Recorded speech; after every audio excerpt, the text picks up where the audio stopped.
growing individually, collectively transforming community, peace in our human family.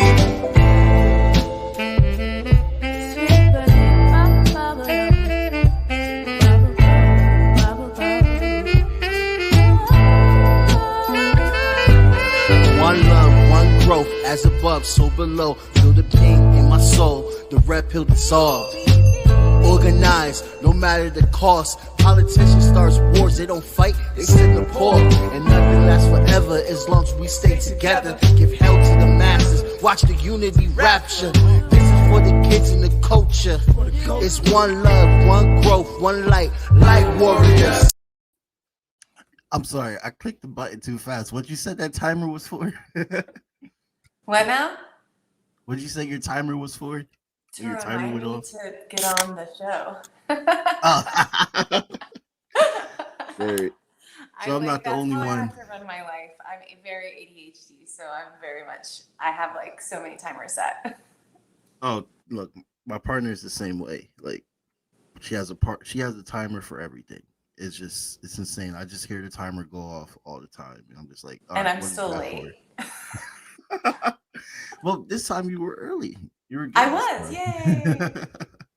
I always joke with my friends that I can either be early or late. I'm never exactly on time. Yeah, see, that's how my mom raised me as well. You know, she was like, to be on time is actually to be late. So she always wanted me to be early. It was like a big deal in our family. It was kind of weird. Yeah, my partner's like that. So yeah, we keep each other on our toes. Yeah, see, that's dope. And now I'm starting to do the timer thing too, because the timer thing actually works and stuff like that. And just like adding little footnotes into my alarm clock. You'd be like, make sure you pay the IRS, or make sure you sending your rent check or something like that. Oh yeah, and like yeah. You just introduced me to the Calendly app. And I am like, my little Capricorn heart is so full. I've just been like color organizing. I love it so much. It really, I hope it's going to help me get my life a little bit more together. Oh yeah, it's dope. I had to chill with it a little bit because I was just sending out my calendar to like mad people. And I had to learn that that's not a good idea, because then I had to reschedule a lot of shit. Well, like for me too, like I've had people like, oh, your calendar. And I'm like, dude, yeah. Like I'm a freelancer. I have like 5 different jobs. Like right. How I don't have a secretary. So like, please bear with me. Yeah, it's so dope. And I like how I adjusted it where I can like choose the hours, what people could choose. Mm-hmm, mm-hmm. I was like, oh, why didn't I do that earlier?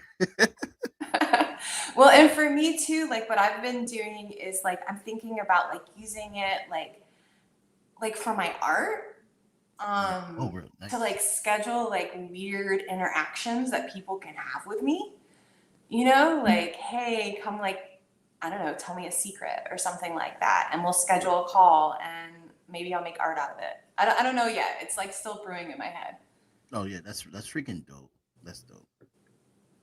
That thing is godsend. You know what I mean? Like it just makes that, and the Google Calendar is just everything. That's all. Yeah, I love being able to like, yeah, wake up in the morning and just like, bloop. You know, I don't know. I do sometimes. I'm like, oh, technology, but also for me, like some parts of technology have been so helpful. Like, especially as like a neurodivergent person, like my brain doesn't work where I can keep all those dates in my head and I keep everything straight. And my concept of time is like super warped. Right. So like, you know, well, I mean, time is a construct, just like gender. That's how I always say. Oh yes, it is. It really is. Everything is nuanced in this whole entire world. You know, nothing is black and white. That's the way I see it. Like, it's a story like to everything. Oh yes. And by the way, everybody, they are part of the Magic Press. That's the name of your podcast, right? My podcast Magic is Art is for Everybody. Okay, word. Yes. And Magic Press is my studio. Okay, word. Okay, so the name of your studio is Magic Press. Okay. Yeah. And how long have you been doing your Artists for Everybody podcast? So I I started gotta check it it out. during the pandemic. So I started it Nice. in, I think, April or May of last year. My friend Juanita Austin, who I think you've had on this show, Culture Yes, AF. Yeah. that's my homie. Um, Shouts yeah, out to the she's New London amazing. crew. I love her. So she and I had, before lockdown happened, we had received a grant to do a book fair. And it was going to be Nice. like a weekend event, and we were going to invite poets and performers and have like a zine fest. And so that was like kind of what we had planned for 2020. That was like our big project to work on together. And we had like written this grant the year before. And so then when lockdown happened, we were kind of like, what do we do? Right. And so we were able to host an online poetry slam, which was really great. But I also had some extra money, and I like to use my grants as a form of mutual aid. Nice. So usually when I write a grant, I usually write in the budget to invite other artists in, because I know artists need always to be paid for their work because they're asked to work for free so much. Oh And God, so yes. with that money, I decided to do a podcast because honestly, I really miss talking to my friends about art.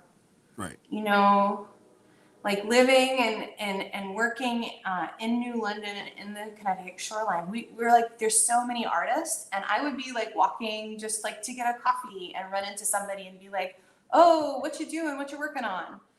And, you know, as we all kind of adjusted to, you know, COVID restrictions, I wanted to talk to people. And I Yeah. don't know if you can tell, since I haven't really let you get a word in, I love to talk. I mean, that's dope, honestly. You know what I mean? Like it's good to have a lot of good conversations and feel connected. You know, Zoom saved a lot of lives. Honestly, I would say that, especially keeping people productive, and letting people be able to work. It's such a weird time. And now we have like this Delta strain going around, and even vaccinated people, which you can still catch COVID people regardless what strain. But a lot of vaccinated people are also getting sick too. And I saw a headline on the news from News Channel 8 saying that it's destroying unvaccinated population. Which yeah, that is actually true. But can you also shed light on how it's also affecting people that are vaccinated as well too? Because I know a few people in Florida, for instance, that are hospitalized and they were vaccinated. So it's a really different thing. I'm wearing my mask as much as Well, I mean, possible. masks are really probably, I mean, not to go off, but Yeah, yeah, masks are the most effective, least, um, and require the least access to do, right? right, right, And before moving to Connecticut, we lived in Japan where mask wearing during flu season and cold season was very normalized. Like right. that was just because Japan is very densely populated and because Right. most people are using public transit, it was just normal to see people with masks on. And I remember when I first saw that, I was like, ooh, well, if you don't want my germs, like that was my first kind of Americanized Western reaction, right? Yep. But what was explained to me was Hmm. that no, in fact, they're protecting you by wearing a mask, right? And so like masks are like a huge form of community care. And it really saddens me that something that really has saved lives and has reduced, you know, population, you know, yeah, I mean, I can't really go into it. I'm not a medical professional, but I Right. know all the medical professionals I do know recommend wearing masks. And I've continued to wear my mask as much as possible. I Hmm. have gotten lax. Um, I think we're all very tired. And Oh so yeah. that's again where I like wanted to do this podcast because like people want to hear these conversations. Yes. And you know, because public arts have been defunded, we don't get to have these Yeah. conversations in school, right? Yeah. And we Yeah. don't have to Yeah. get to have these conversations in life. No. And that's intentional. Like, Yeah. I always kind of am like, oh, like like people are like, oh, defund the police was a bad saying. Well, people understood defunding the arts. People understood defunding education. You know, people can understand defunding when there's not propaganda, you know, wrapped up in it. Right, Yeah. right, and that's something that I was talking about. I had with Brad McDowell. Shouts out to Brad McDowell. He is running for mayor in Hampton. He's been on the not student council, the city council for a few years now. Does a tremendous job. I call him and Justin Farmer like the squad there in Hampton because they're just so dope. And they were just talking about abolishing police and talking about how the stigma around it, exactly what you're saying, is just the propaganda. People they don't know, they can't fathom what is that. But I don't. I'm scared to talk about that as much now that I'm live on Facebook because Facebook has been shadow banning my videos. So okay, well, I'll try to like keep it Facebook. I mean, you know, no, I'm on it's the whatever. naughty list already. So. Oh yeah, it's whatever. I just wanted to give a jab to Facebook real quick because I'm just like I only have like 200 people that like my page. 200 people like my page. Like no one's listening to me, and you over here shadow banning my shit. But it's all right. It's okay. I mean, you know, we there's this kind of conversation around cancel culture, right?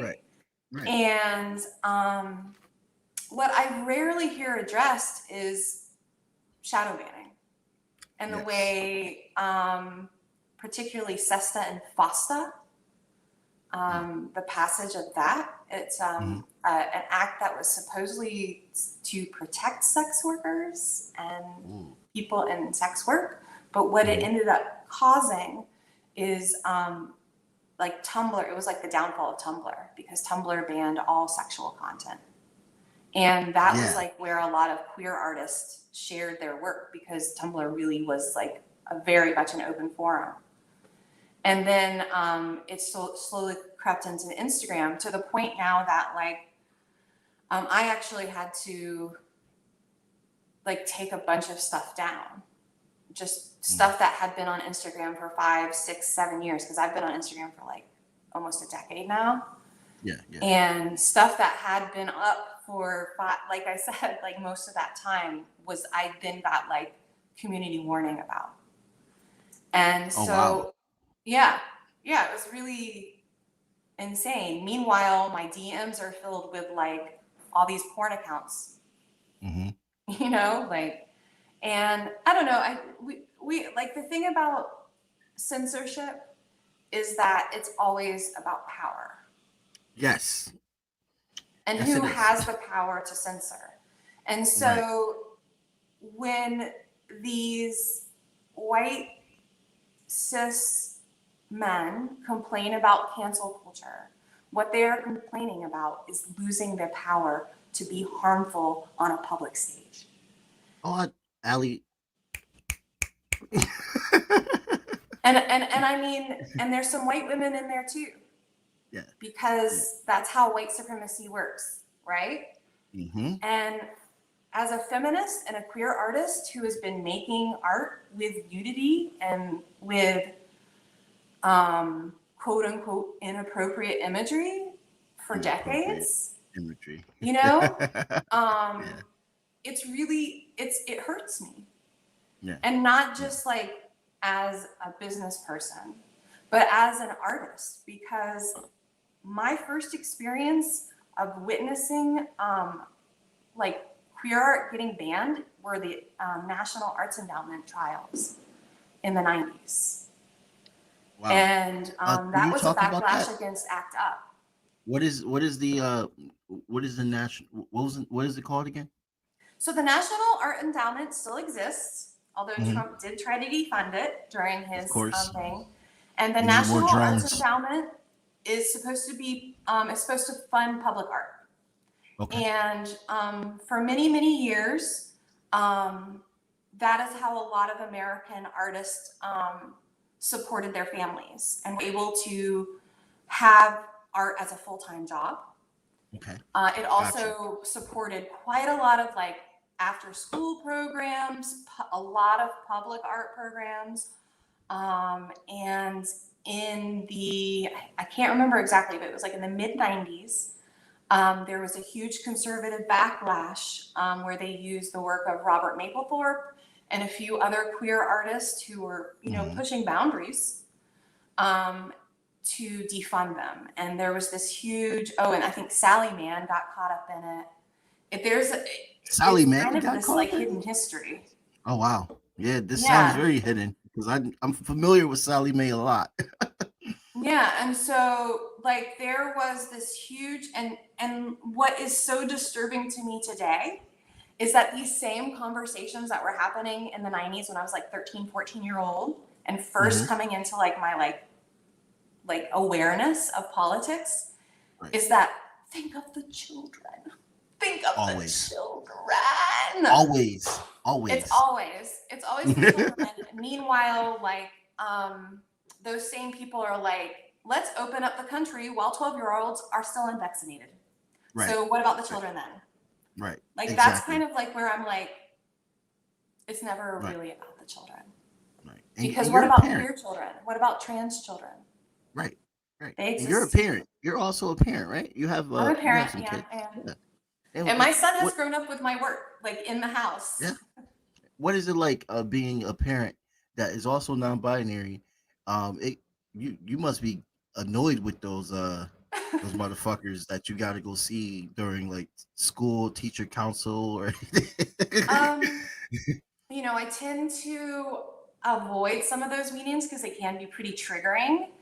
But it is always interesting with other parents come and try to convince me to be panicked about trans people when they don't realize that I'm a trans person. And that happens to me a lot. And that's kind of like been my experience of transness. I came out as a non-binary person in 2015, 2016.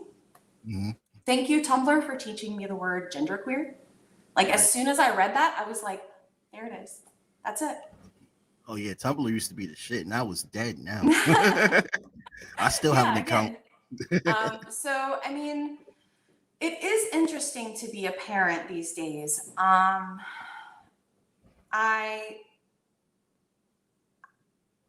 Because one of the things that's really interesting is that people are really thrown when they find out I'm a parent, because I am really private about my family life. Right. I'm very public about like my personal life and my personal experiences and my history. And I talk about being a survivor and I talk about being in recovery and all these other things very publicly as part of my art. And that also means I have very strict boundaries about my private life, right? Right. Because that's just how I have to operate. Right. And so I don't share a lot of pictures of my kid online because I feel like that's kind of a little bit like pushing the boundaries of consent. And I also like don't always mention my partner who like we've been married since 2006. And so, people just assume that somebody who is femme and working in the arts and who has dedicated their life to the art doesn't have time to do anything else. Yeah. And so, because honestly, I grew out my hair during the pandemic and this has changed the way people interact with me. I had my hair short for a decade, really like pixie. So what's the interactions? What's the compare and contrast? Well, so one thing that I noticed, this is funny. I was just out with my friend. Hey, Cougar, if you're watching. We were just out, and Cougar is very much an androgynous person and looks so awesome. But whenever they're with me, we get ladied. It's like, hey, ladies. And I always say, my femme is so ascendant that it rubs off on you.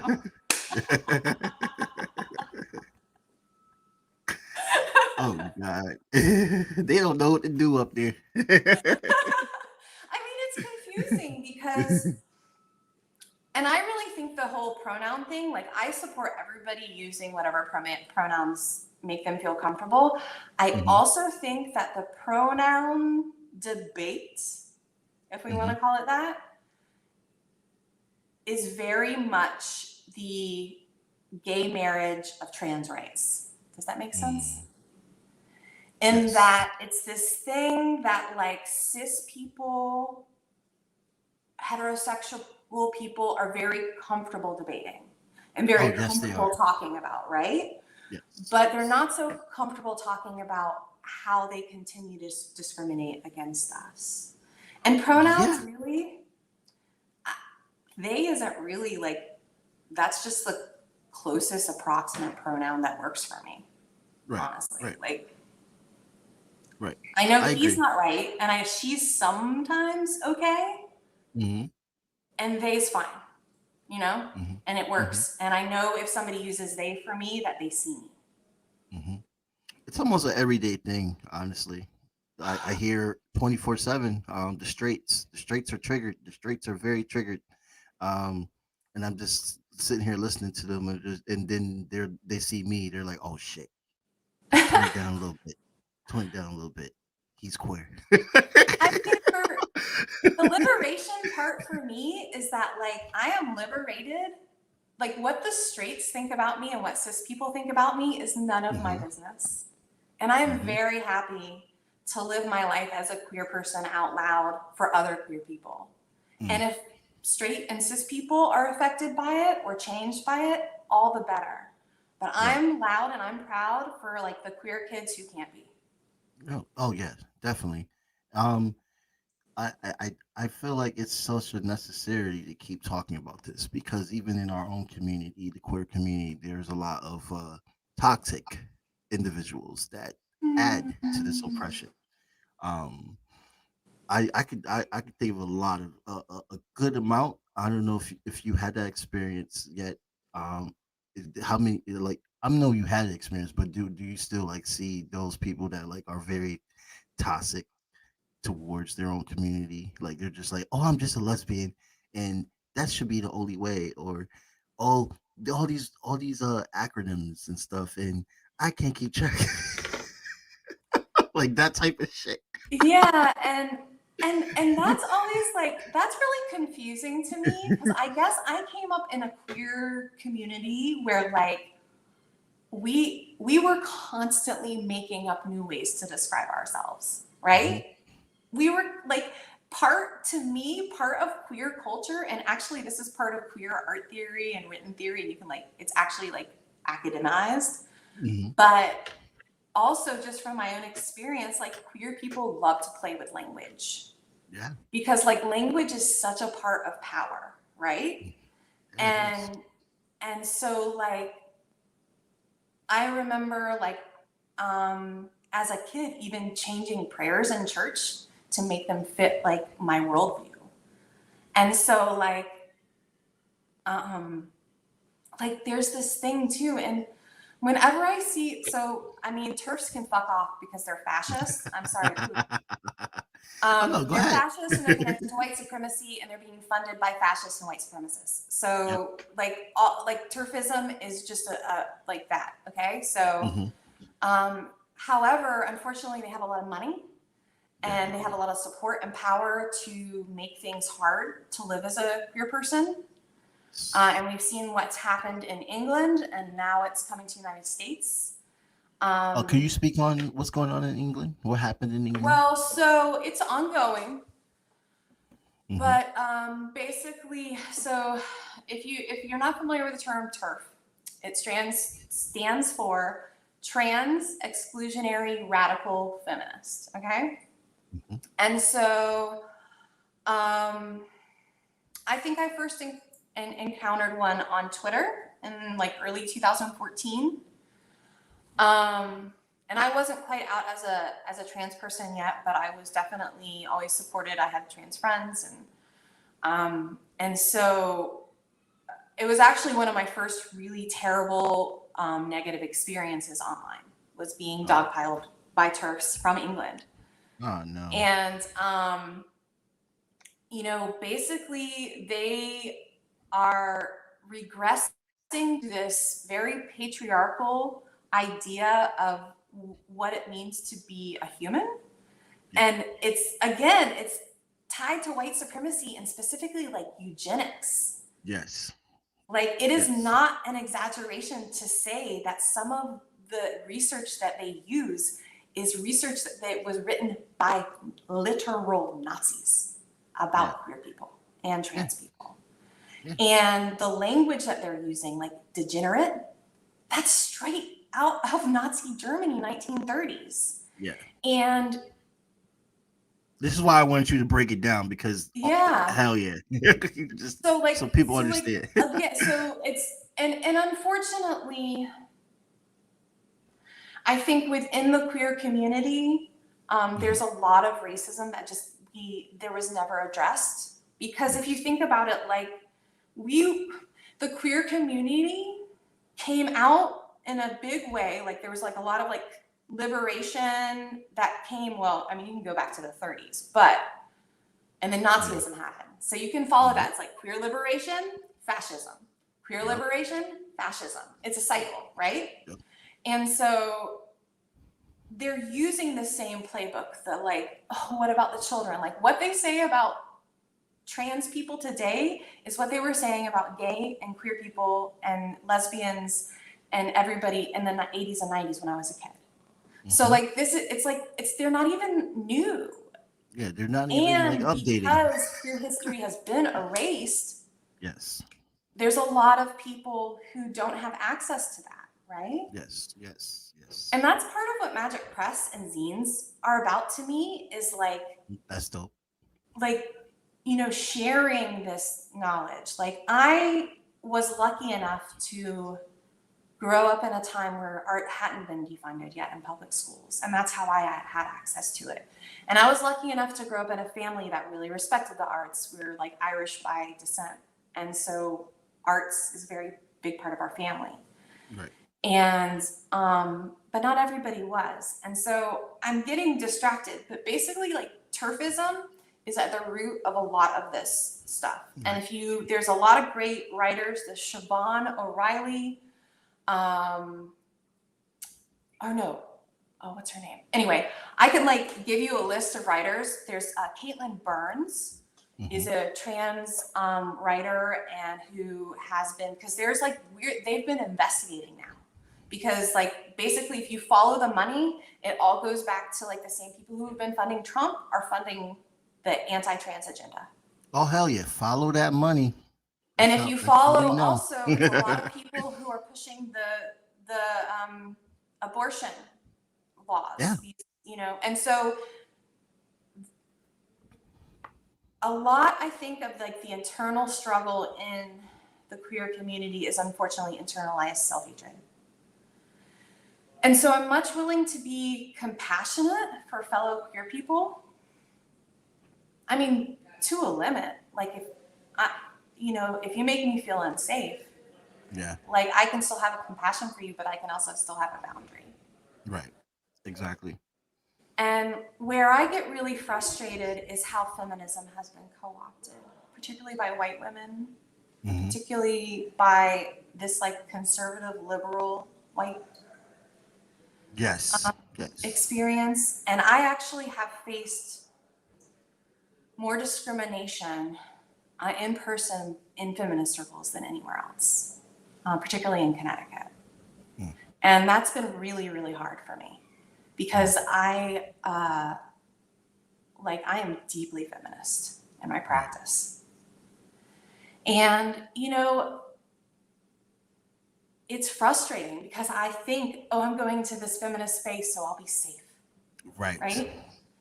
I have allies here. I have support here. There's solidarity here. And it's almost worse than like, at least if I'm like walking into like the GOP headquarters, I know those people fucking hate me, right? Exactly. When I walk into a space where I expect solidarity and support, and then I don't get it, and then when I speak up about it, I'm then gaslit about that experience. That is so harmful to me. And I know that it's harmful to others, because I know that it happens to Black women and Latina, and non-binary people and trans men. And there's just so much work that we can do. And part of like the work that I do is through art, because I think art is like a way to like kind of express ourselves like without gender. Right. Right. I agree. And I'm reading like, I'm tired of being women do not support women like we're supposed to, and it sucks. And like, I want to just like say like, yeah, it really sucks. And I agree. And that's part of patriarchal training. So like, I don't blame another woman when they're enforcing the patriarchy. You know, I try to live very open-hearted and compassionately. And it's like, I think it's Malcolm X who said like, I cannot hate you for what you don't know. Mm-hmm. Again, Yeah, I he can said- set really he clear said that. boundaries. I can choose not to work with you. I can choose not to support you. And Right. if people ask me, I will tell the truth about that. Right. But like, to me too, like, I want to be open-hearted, because that's what the patriarchy wants us to do, is shut down. Yeah. They want us to be emotionally shut down.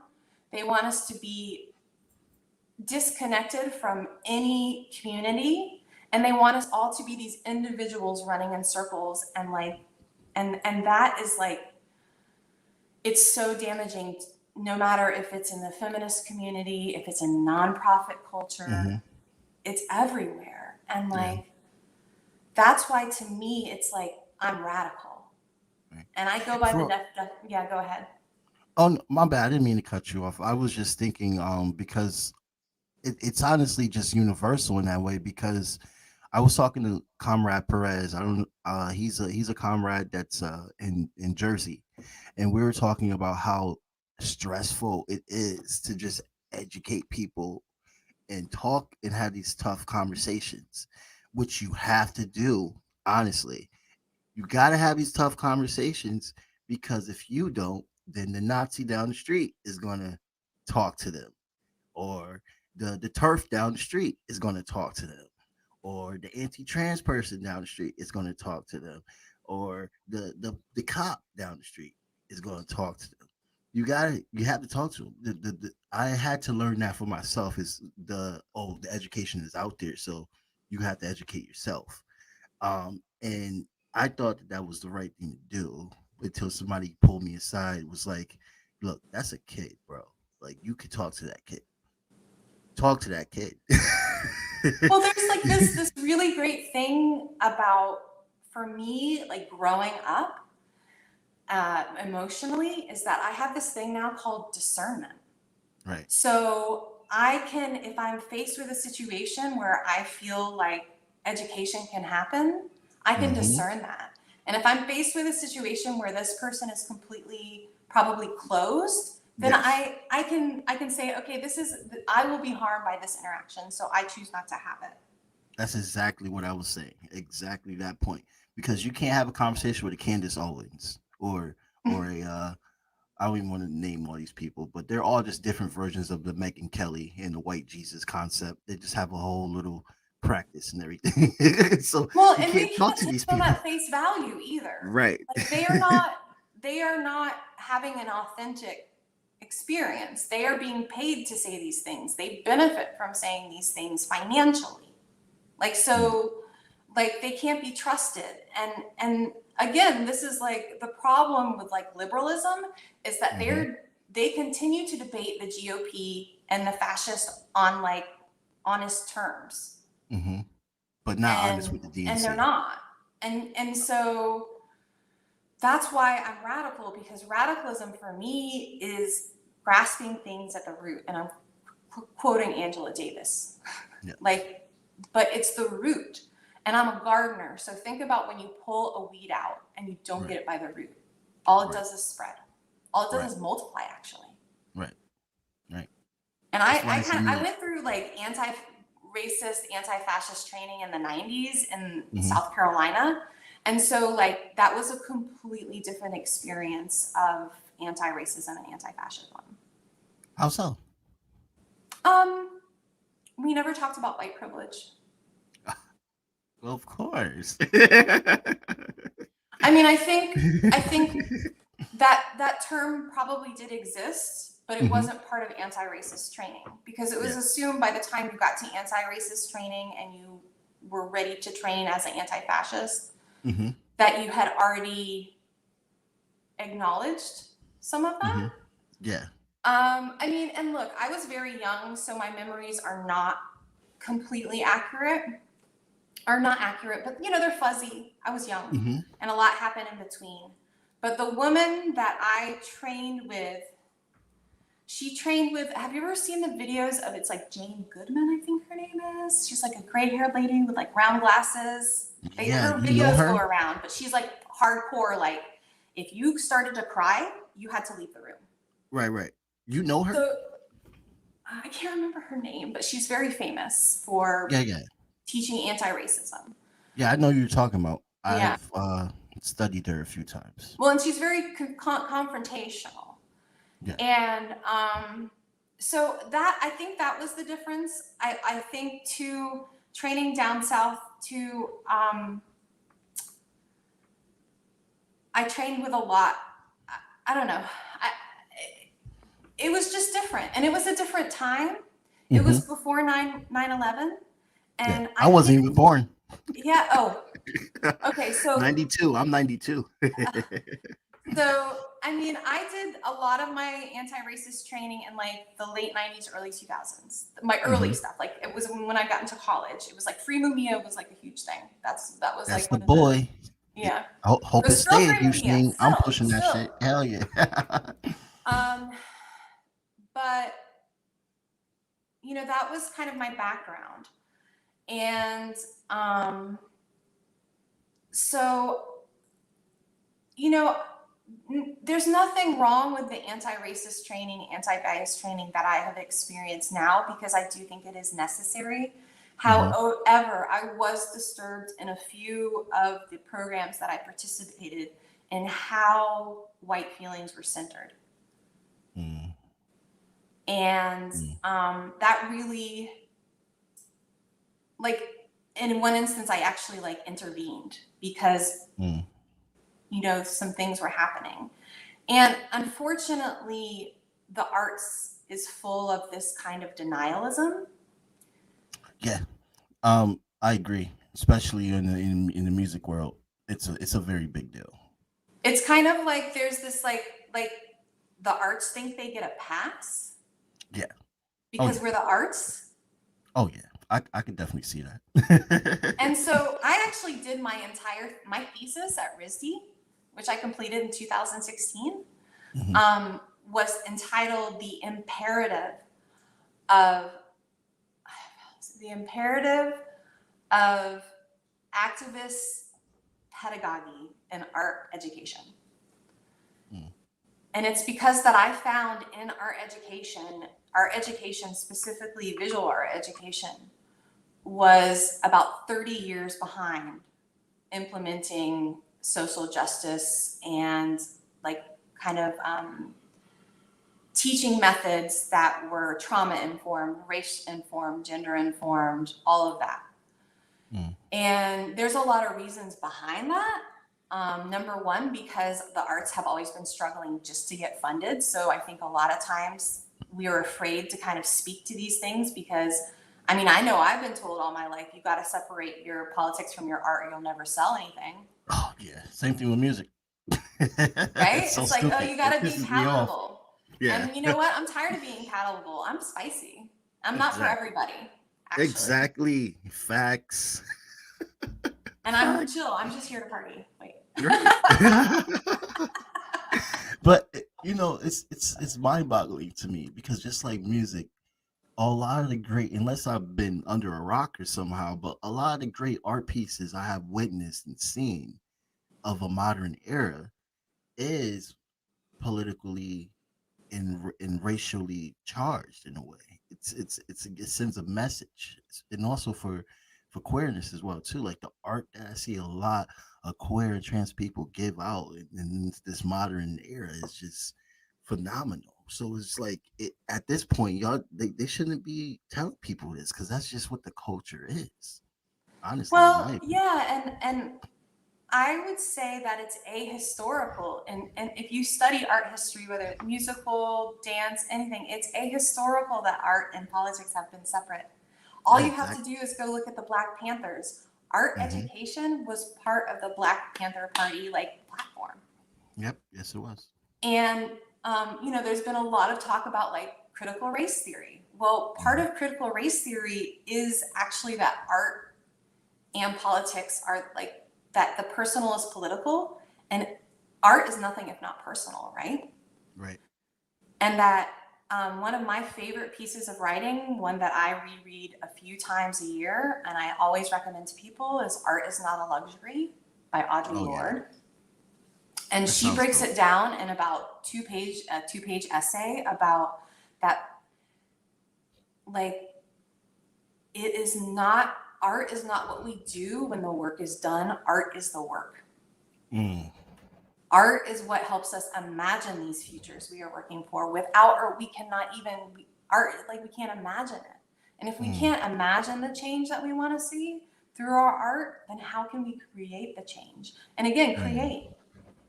The creation of change is like art in itself. And I consider myself a social practice artist. So actually education and going out in the community and sharing art with the community is my artistic practice. It is my art. Yeah, that's dope. That's dope. Yeah, because honestly, it's what other inspiration are you getting? You can't really paint about what's going on inside your house. Oh, this is a nice view of the sea every fucking day. If you are trying to get some variation in, you know what I mean? For instance, with music, I hate trying to stay in one genre. I listen to so many genres and I listen to what people are telling me around the world and shit like this, so I can just give it a type of vision within what I'm speaking or playing about. You know what I mean? So it's you shouldn't want to box yourself from not trying to look into the politics or look into something controversial, which is just basically controversial to the people with the money. Honestly, they're the one that are controlling the narrative. You should just be free to do whatever you want to do instead of trying to and it's sad. It's like a chain. Honestly, it's just that chain has to be broken. But we're living in the belly of the beast, so again, of course, we're not. We all are trying to survive the best we can, right? Right. Right.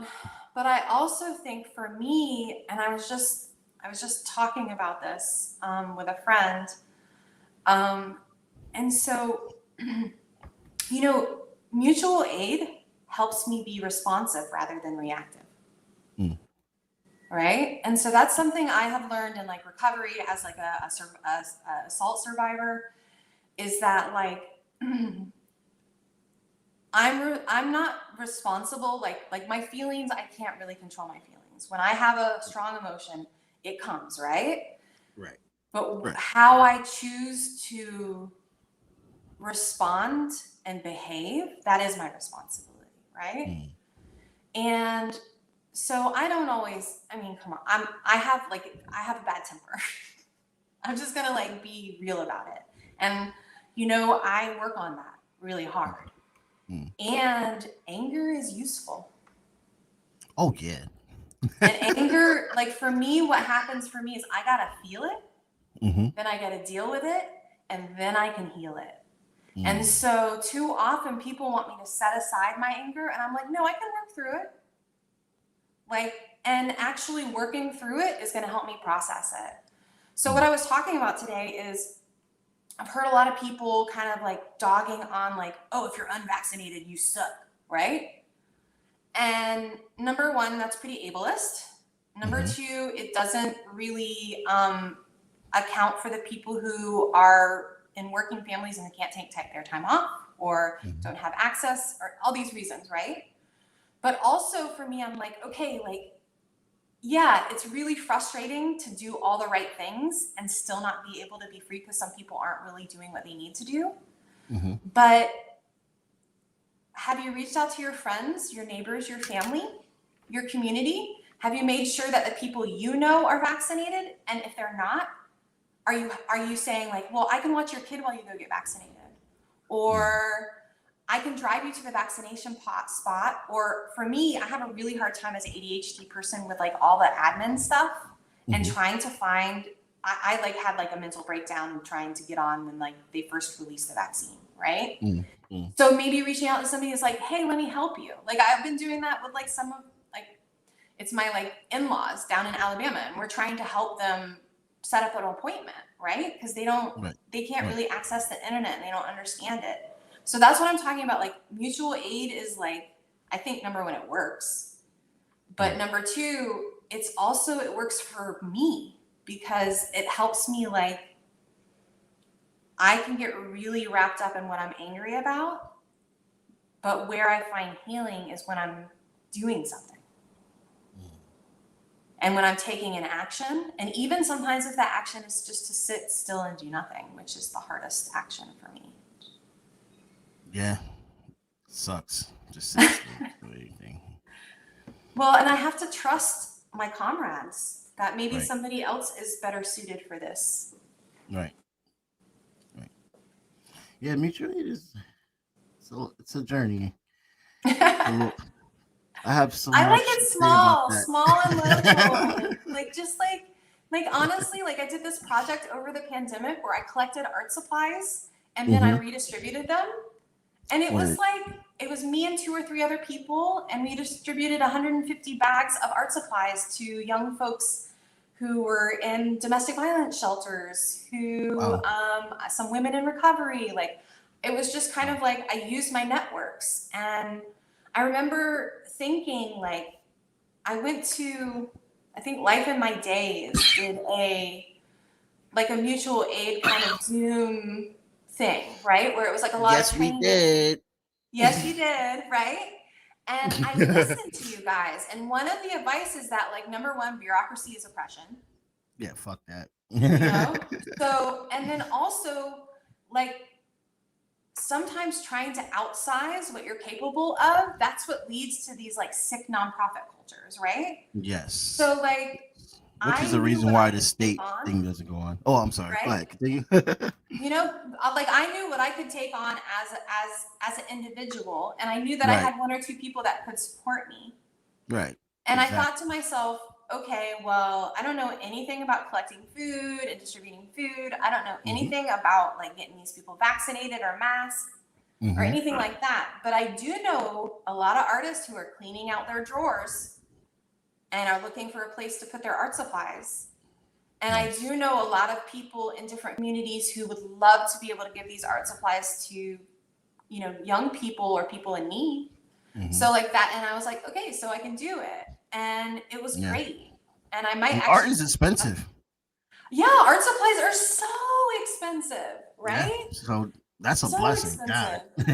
Yeah, one of my next projects, and I still like me and Juanita have been discussing this, is having like little like box of like leave what you want, like take what you need, leave what you have, kind of like an art supply box in downtown New London somewhere. So like, okay, you don't really like, I don't use acrylic paints. So sometimes people give me acrylic paints, or I have some old ones that I'm not really using.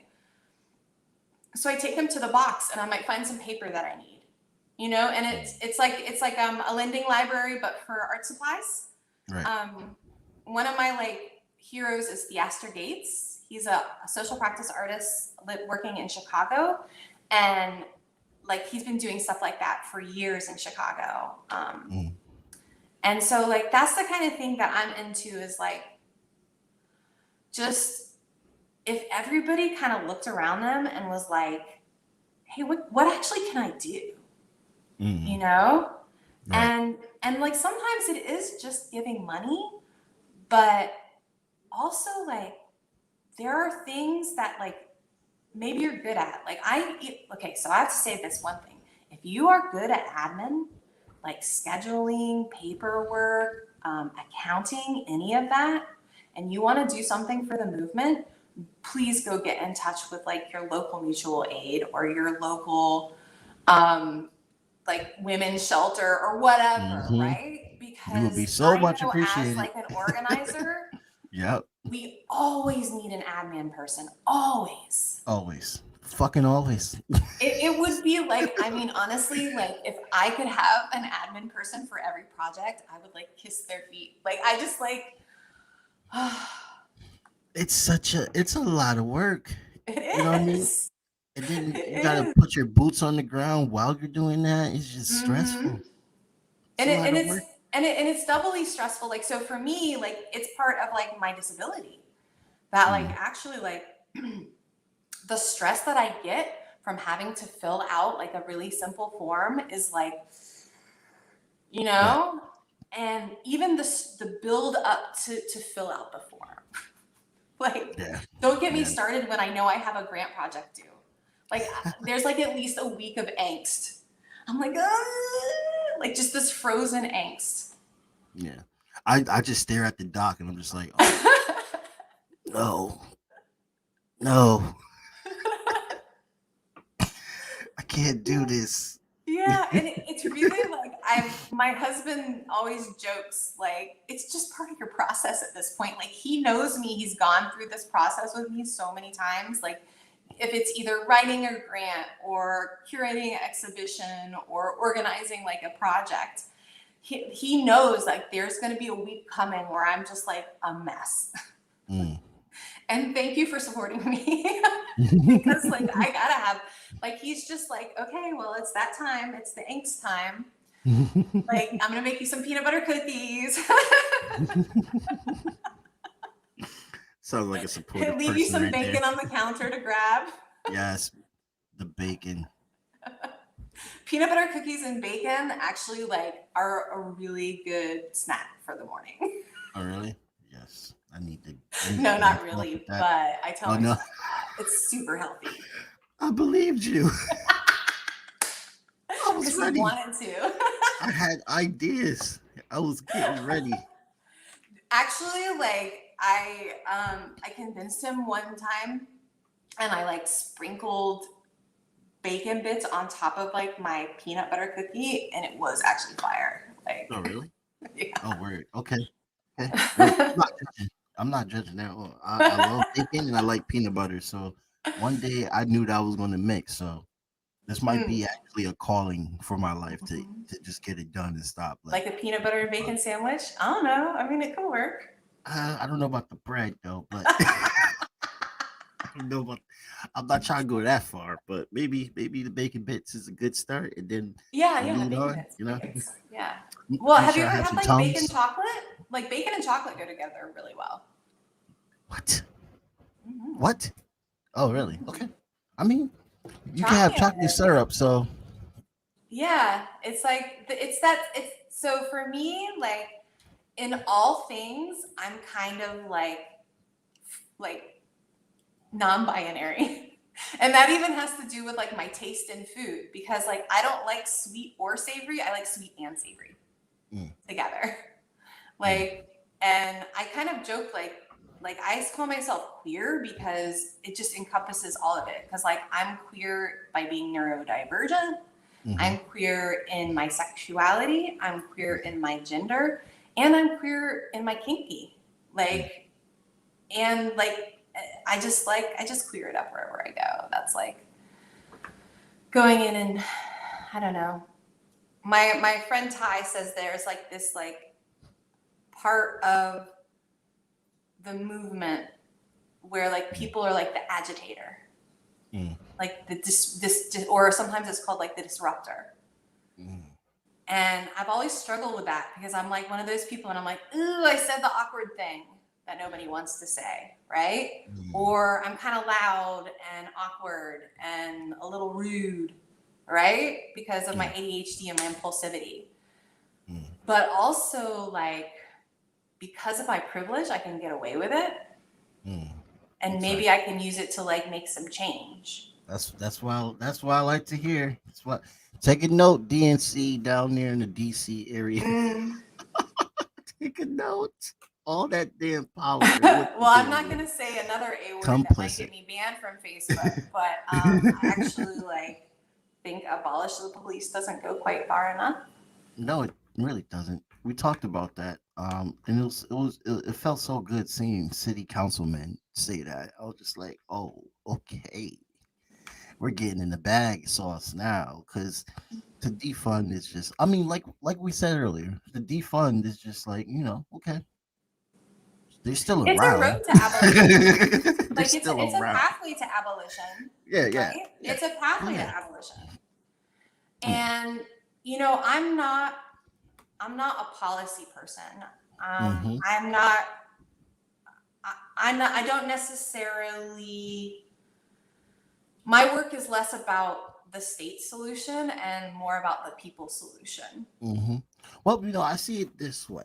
Um, just off of from a abolition and socialist perspective, when you look, even just that, like it goes beyond that. It goes beyond Marxism and abolition because or the ancestors didn't have police. The ancestors didn't have prisons. The ancestors had mediation groups and they had other different means for public safety and there's so much more that we don't know or understand that is really not even new. It's just old Mm. that just It's hasn't been true. used again. Yeah, It's true. yeah. Like I've been first, on a quest about like Irish law. And mm-hmm, Irish law, like before the English, was it was a very egalitarian society. mm-hmm, yeah, Like when the marriages were entered into, men and women had equal rights under the law. mm-hmm, And it was the colonizer English who actually disturbed 1,000 years of that kind of egalitarian rule. oh yeah, Now, I'm not saying that like ancient Ireland was like a feminist paradise, oh no, but I am saying that like, that Sinn Féin was right, mm-hmm, and that the land belongs to the people, and that the land will be free. And yeah, when the land is exactly. free, the people are free. And that's what you need to hear, Queen. You're probably never going to hear it, but Northern Ireland is not yours, bitch. You need to let that shit go because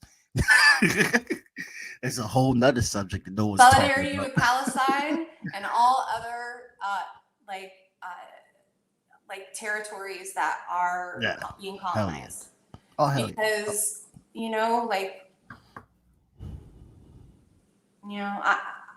I love the land back movement. I think that's actually like, I really connect to that.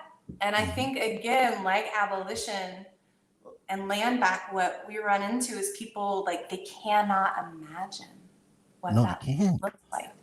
They Like they can't. can't imagine what that looks like. And that's where art happens, right? Right. Like art can help us what would it look like if the land and the people were free? Exactly. Like we can imagine that. Exactly. And even with when you were talking about how they had equal rights, even with Africa before the colonialism happened, there was trans leaders, there were lesbian leaders, there were gay leaders, there were straight leaders. There was all kinds of kings and queens and pharaohs. They don't even go into depth ever with the education of how many trans and lesbian and gay pharaohs there were. It was just so diverse in so many identities, so many sexualities. And it's that history you can still see it in the caves. Jadena, who's a artist that's signed to Janelle Monáe, he made a statement because he's from Nigeria. He talked about how Okay. you could look into the caves and see the history of sexual acts, the history of sexuality, the history of just freedom being who you are. This whole idea that LGBTQ is not a part of Black community is a false colonial segment. It's a part. It's all of us. We are all. There shouldn't even be labels. Honestly, I'm tired of it, but we need them. I mean, they're useful, but Yes, I they're also useful. am like, I don't know. Like, Yeah. I'm a writer, like a graffiti writer. I don't really practice much these days. Mm-hmm. But I kind of have to say that. But one of the things that like I always got teased about is that I was always changing up my tag. And I'd be like, look, I'm gonna change my tag to fit me. It's my art, right? And like I never really did writing. It wasn't like the macho kind of thing that some of writing and bombing became. I learned from a guy, like an old trained guy from Oklahoma, which was more about like your crew, having your back and everything like that. But like one of the things I love ancient history. Like I have been into it for so long. And I love you talking about like the pharaohs and the cave paintings, and like the evidence is there, right? It is. It's just not talked about. It's just and I think too, that's why they want to censor the art, because the art is the record that's left. I know as a queer person, the first time I ever saw another queer person that wasn't on like Donahue being made fun of, right? Or I really dated myself that Donahue reference. Anyway, but the first time I ever saw a queer person like was in art. I think it was, I was watching something about Robert Mapplethorpe. It was like the trials of the NEA, and I was like, ooh, I gotta look that up. Like, because they were like, oh, this queer art is so dangerous for kids. And me, this like queer kid, was like, oh, I'm gonna go look that up. Yeah. And there's a photograph, a self-portrait he did where he did himself, and he's like kind of like a greaser, and it's a pair. So he's like a greaser, and then he's like a very femme. He's like got a feather bow on, makeup, and his hair is like, he was a very beautiful man. And like I saw that picture and I was like, oh, there's somebody out there like me. Yep. And like, to me, that is like, so my kind of tagline in my studio practice and in my podcast is that art connects the brain and heart. But also art connects us to like the past and the future at the same time. Yep. And it's like, that's why like defunding of art is like the defunding of like our soul. It is. It really is. You know, this is dope. This is why I like having podcasters on. Yeah, because we can just talk. You know what I mean? Like everybody else is just like waiting to, and it's fine. They just wait for me to ask questions, but it's fine. Like conversation. Well, I did have a little coffee before I talked to you. Oh yeah, I was drinking the Red Bull. I only had like 3 hours of sleep, so. Oh no. Well, yeah. I hope you get a nap today. I think I have sleep agony, honestly. That's what it is. Maybe something like that. I'll find out during the sleep study when they come up with the results next week, stuff like that. But I've been thinking a lot about sleep as like, do you know the nap ministry? Have you ever heard of that? The nap ministry? There's a nap ministry? No, never heard of it. Yeah, so it's a Twitter account. I think there's also like a website, but basically it's that like rest is revolutionary. Yes. That actually being like, oh, I'm going to call out to work today. I'm going to take a nap because I need it. Right. I'm not going to answer that email. Right. I might not even answer my email for 3 whole days. Like, I mean, look, I'm old enough to remember, like I resisted getting a cell phone until I was like 24 because I was like, I don't want everybody calling me in my pocket. Right. And now it's like, if you don't text somebody back in 5 minutes, like you're like persona non grata. Yeah, you gotta take the red receipts off because if they see that you read that shit, it's a whole new system. God, it's so bad. Especially on Facebook. Like I'm like, somebody didn't text me back. They hate me. Yeah, it's just so.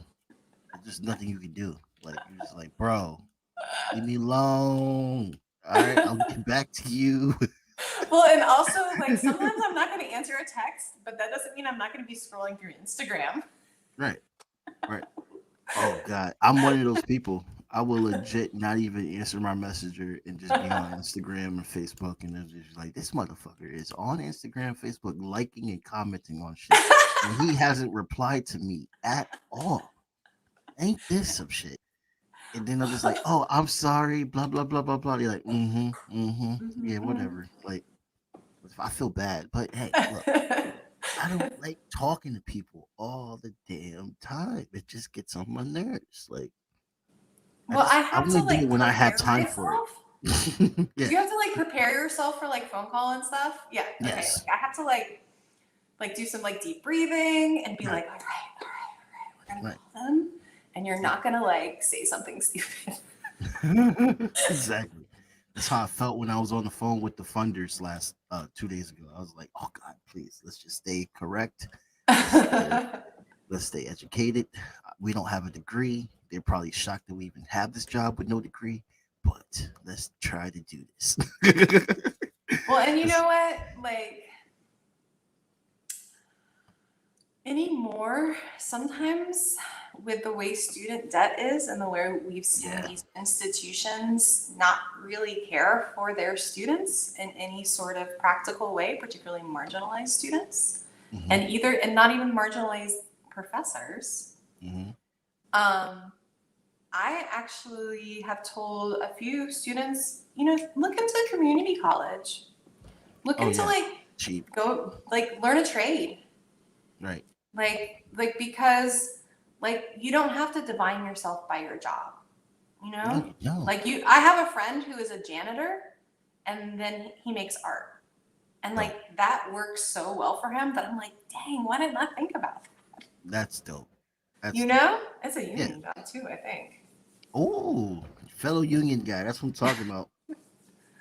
Don't freak him out over the unions, Aly. We already talked about the police. Oh, I mean, I can start about unions because I grew up in the South where there was a lot of union busting happening. And I grew up Oh with a yeah. grandmother who was an Irish unionist from Queens. Oh And nice. she taught me from a very early age that you do not cross a picket line. Oh really? So, yeah. That's dope. That's dope. I learned late, and I learned the hard way. Yeah, I I mean, crossed. I've never it's never been possible for me to join a union. I would love, Mm. oh my gosh, artists could really use a union Oh because yes. like, when people ask me like, oh, if I gave you $100,000, what would you do with it? I'm like, okay, well, I would start a resource center where artists have like they can get healthcare, Mhm. like they can get housing. Like a lot of people, like when you have to write grants and stuff, you have to sign like a lot of like the Adobe stuff. Well, Adobe costs money. Like what if It there was like a does. resource center that like had all these like and had all the forms where you could print it out, where you could like Right. you had dependable Wi-Fi. Like that's a huge barrier to a lot of these like grant projects. Right. Right. Oh well, now we use Google Docs. That's our cheat. It's a good little nice cheat. Yeah, I like Google Docs. Actually, like don't get me started. I am a Capricorn. Um, and I love some Google Docs. Yeah. Oh man. It Google is just so corrupt, but that is such use. That's so useful. I just can't get rid of it. It's like, what else would you use? Honestly, it's like it's Well, you right know, there, and it was everybody so that you want to funny. see it could see it. Like, Yeah, like, well, I also think it's funny to see like when somebody's working at the same time, it's like we're the ghost of each other. Like, right. there's like this like kind of weird thing. And then when I went back to graduate school in 2015, I had not been in college since I like graduated in 2002 with my undergrad. And so Mhm. there was about a dozen years between. And people kept being like, oh, just send me a Google Doc. Just send me a Google Doc. And I was like, what the fuck is a Google Doc? And I'd be like, and people would like, oh, I just sent you the Google Doc link. And I would like click on it and they'd be like, brr.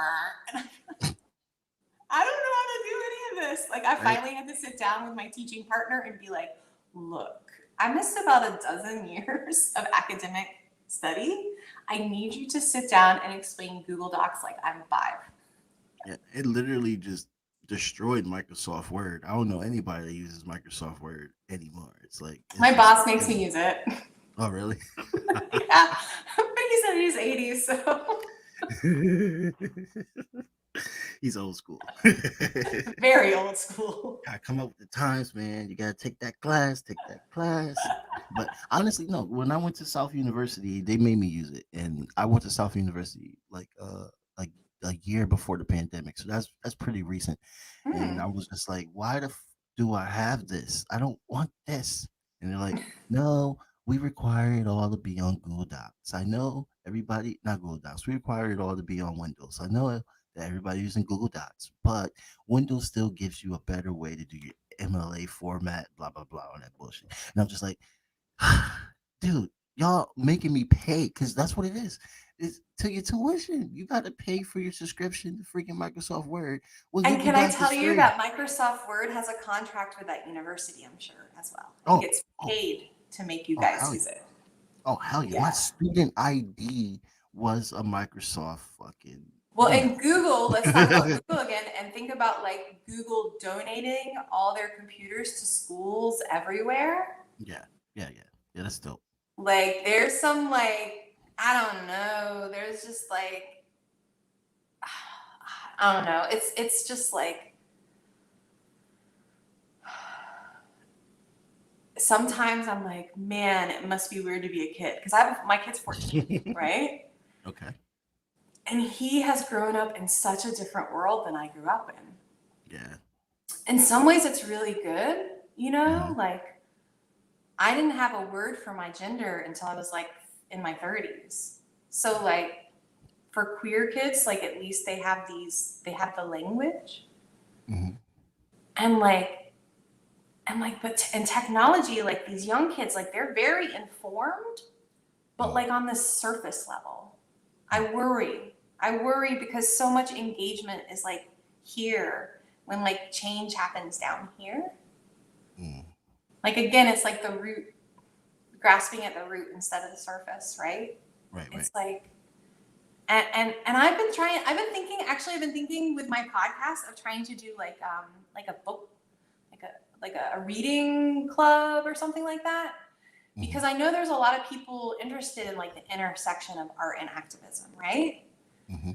And there's so much good material, and I don't know, like I just feel like maybe I'm taking on another thing, but also like I'm an educator by trade and by vocation and by passion, and so I can't be frustrated again by people not knowing.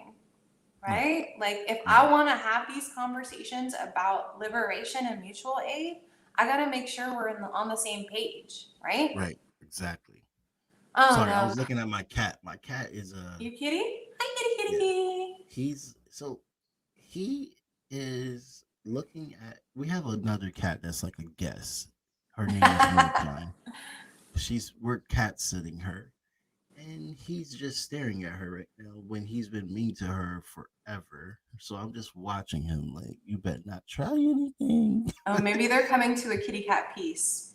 Yeah, I think they're coming to a peace because he's actually pretty calm, and now he's just okay. I think it's cool. I will know if I hear a hiss. If I hear cat fighting, I'll know what happened. Right, right. Well, Yeah. you probably won't with this mic. This mic is Okay. amazing. It just condenses all the Great. sound. You know what? I think around. I just got one of those. What's it called? My girlfriend gave me this. It is a Fox Nova. Oh yeah, I just got one of those too because I got a grant for the podcast. So I was like, ooh, I just haven't set it up yet. Oh, word. Yeah, yeah. It's pretty dope, Mike. I like it. Your voice sounds great. Oh, really? Yeah. I had the air conditioning on the whole time. I don't know if I can't hear it. No, it's very clear. That's crazy. Yeah, like we're getting into like inside baseball podcasting. Right. Can't even hear the air conditioner. Oh my god. Yo, I gotta get you on with we should wrap this up because I have to sleep. It's before I sure. be in practice. But I have to get you on again. So this is a good segue. My season 2 is going to be starting in October. For everybody that's listening, that is going to be wondering, oh, where's the episodes in August and September? October is when I'm coming back. And I want to get you on with Drea. Drea is another podcaster from Las Vegas who's indigenous. They're indigenous and South Pacific Islander. They are dope. We just that sounds fun. Shit. We talked about ghosts. We talked about everything. Oh man. Okay, so please, I will do a special Halloween. Like, that'll be dope. Please. I know, right? I say so. Art is magic, and I'm a witch.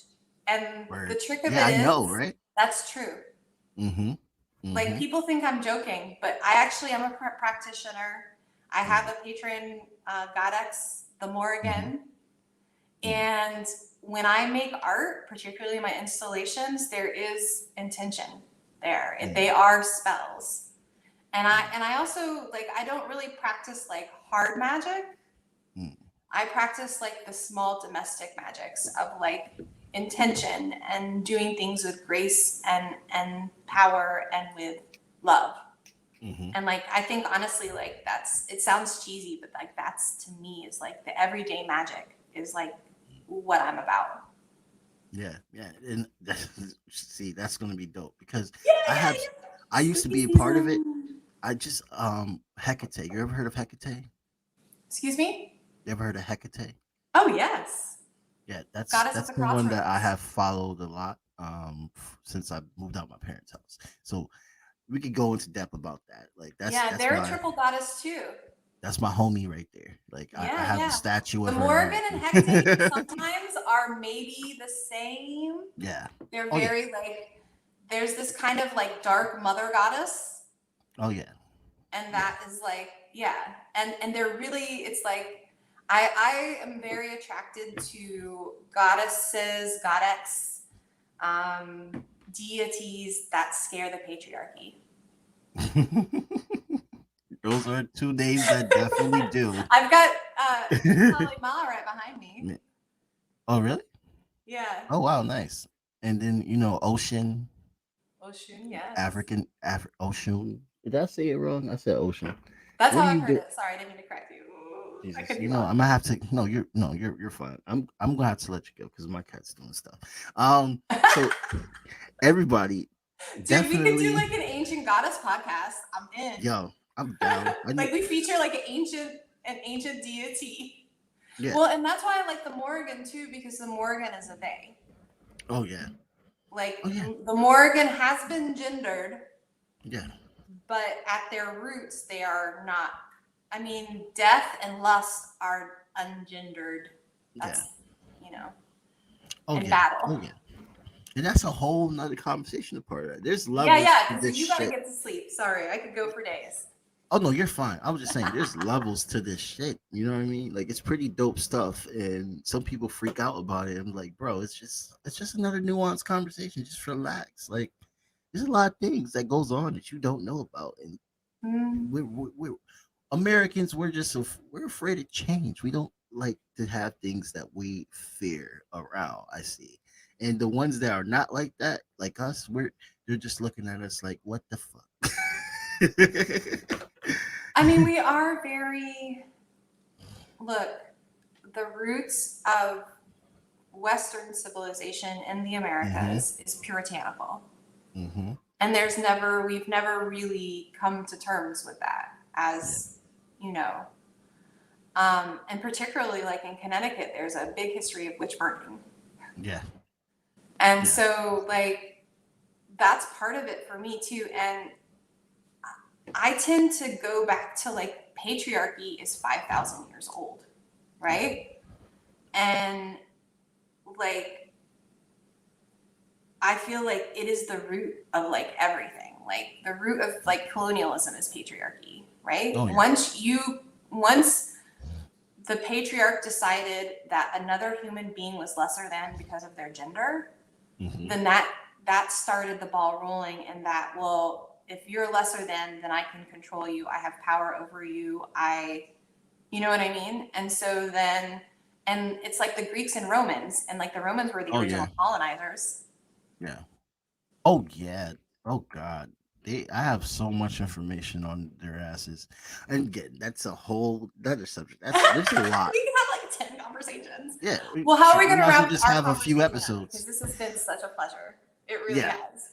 Oh, it's dope to have you on, Aly. Sorry, we had to reschedule this too, but I'm glad that we were able to reschedule this because me too. Hell yeah. So definitely check Aly out on their so you can go to Magic Press, or you can go on Instagram. I'm really active, and it's at magic_press. Yes. Or at art.everybody, and that's my podcast, and I put a ton of memes on there. So if you're into memes, I love memes. Like I think they're goddess culture. Yeah. Oh God. Yes. I gotta get back into that meme shit. Yeah. I did a meme earlier today, actually, for the first time. I used to do memes all the time for my cat.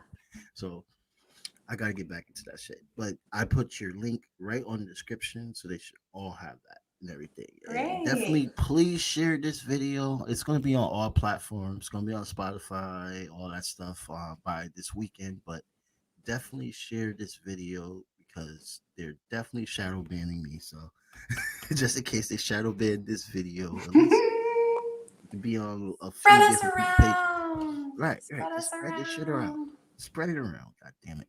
I'm pretty sure that this is an educational talk that we had as well too. So it's a lot of good information. So I hope so. And please reach out. Like, I might be slow to get back with you, but like, I offer one-on-one workshops, and I do sliding scale prices. And I really like, if you're interested in learning, I'm interested in teaching, you know? And like, please just like, and if you're interested in learning more about mutual aid, I can give you some resources too. Definitely. Yeah. Thank you so much, Aly. You have a good day. I'm gonna go and try to catch a few more of these. Yeah, please do. Bye-bye. Bye.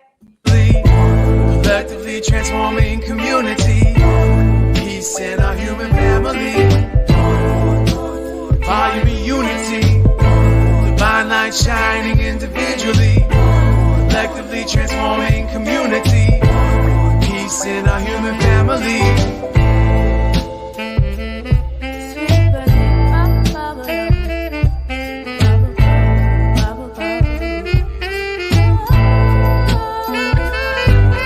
One love, one growth, as above, so below. Feel the pain in my soul, the red pill dissolved. Organized, no matter the cost. Politicians start wars, they don't fight, they send the poor. And nothing lasts forever as long as we stay together. Give hell to the masses, watch the unity rapture. This is for the kids and the culture. It's one love, one growth.